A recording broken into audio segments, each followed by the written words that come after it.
Now for my favorite, the brows. The same idea for contouring goes for the eyebrows as well. The most natural eyebrows are darker on the outside and then very light on the inside. So when you come to contour, bear that in mind. You're making the ends darker, and then with whatever's left on the product, you put it in. So when you start with your product on your eyebrow brush, start over here and then move out.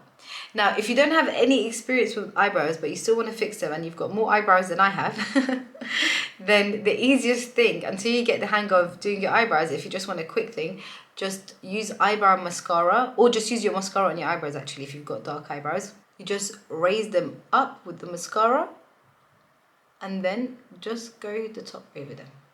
So now for my eyebrows, the thing I love the most. So I've got the Anastasia, and then you dip it in. Okay. If you put too much on the brush, you can always wipe it. And then I'm gonna start over here.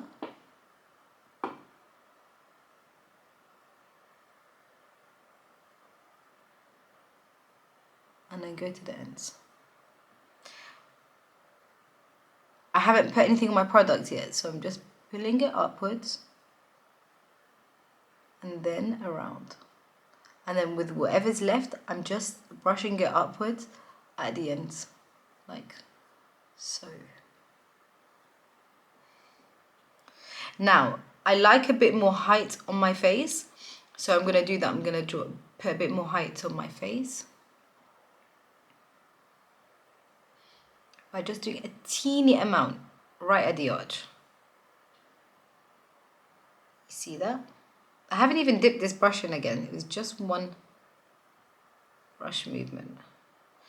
And if you want to make your eyes look a bit more bigger, you can just drag this eyebrow just a teeny weeny bit outside. And that's it, all done. I'm satisfied.